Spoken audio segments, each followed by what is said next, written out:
Hello everybody, welcome back to another segment of learner driving and what they get involved in.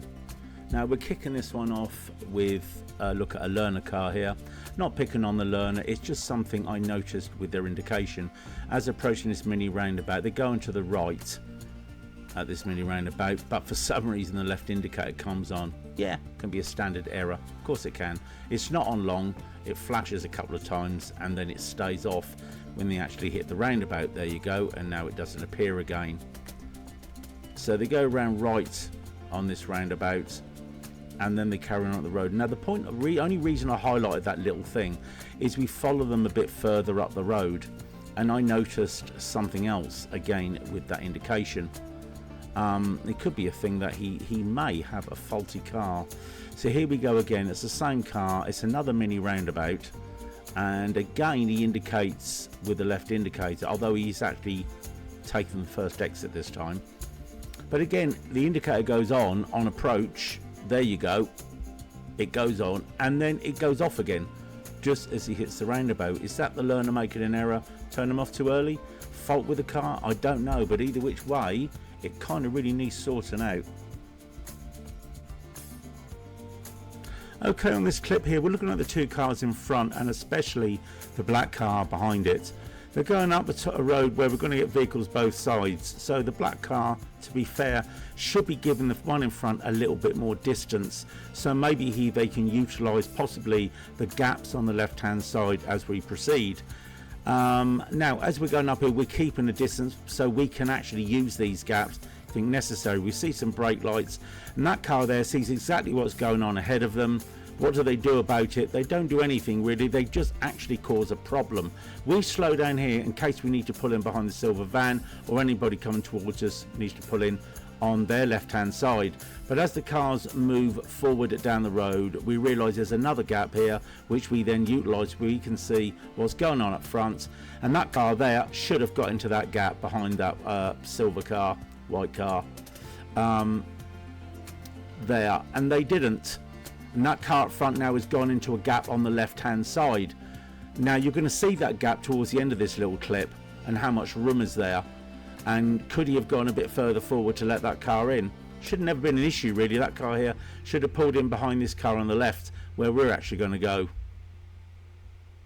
So when we get in here, getting ourselves out of the way so we don't get involved in this debacle, this black car is not going to move at all. Looking behind, we've got another car coming up the road, Mercedes, that kind of sees what's going on here. That could equally get into the gap behind us. It decides to stop where, well, near as damn it, where we stopped when we were coming up the road. Now we do move on here, it all becomes sort of clear, but you'll see now as that actually developed. So what happened was the van up front had to actually reverse. Was that necessary? As I said, I think the gap on the left was big enough for two cars.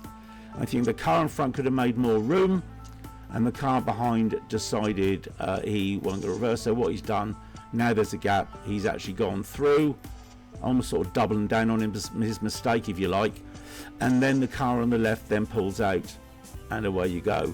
I think the pair of them could have done a lot better there really. They then decide who's going to go first, and since the van is there and he sees us, he thinks, well, because the Mercedes in the middle of the road, I think that's the only reason we're allowed to go there, to be honest. Now there's the gap. Do you think two cars could have gently got in there? I think so, but they didn't. One got in there. That's a bit of a mess, to say the least, from two qualified drivers. I think could have done a hell of a lot better there. Now on this clip here it's about the white car behind going down the road. We're doing the speed limit, and as you can see it's two lanes going in the same direction, but they do narrow to one. Now what do you think? Do you think this was necessary by this car here? That was way too close, just as we're coming up to a bus lane.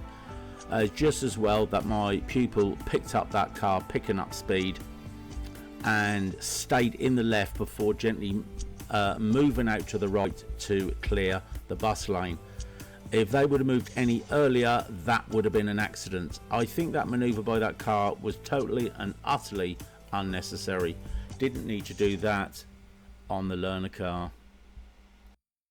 Okay, just finishing off with a little awareness one here. When you're driving up the road, you always got to watch those parked cars, haven't you? Because all of a sudden somebody might just open the door right in front of you, right like that, without really checking too well. You've got to be careful of that. My learner was on the ball there, which was really good. And who's likely to do that sort of thing? Just open the door on you. Let's not pick on the OAPs, but occasionally that's exactly what it is. Just a couple of OAPs, someone who he's looking at there, just opening the door. Now, fortunately enough, the road has got its width, so it didn't really matter too much. We was able to avoid that, but I've actually been caught out like that on tight roads where someone's opened a door like that, and it's been a rather harsh braking situation. But I tend to find that sometimes as people get a little bit older, their reactions are a little bit slower, and we've got to take that into consideration. Mind you, I'm getting sort of heading towards that bracket as well. I'm not looking forward to my reactions getting a little bit slower, I hope. Anyway, thanks for watching the video, guys. Keep well. I look forward to seeing you again. Please like and subscribe. Keeps the channel moving forward. And I will see you on the next one. As for now, take care, bye-bye, and watch out for those learners on the road. Thanks now.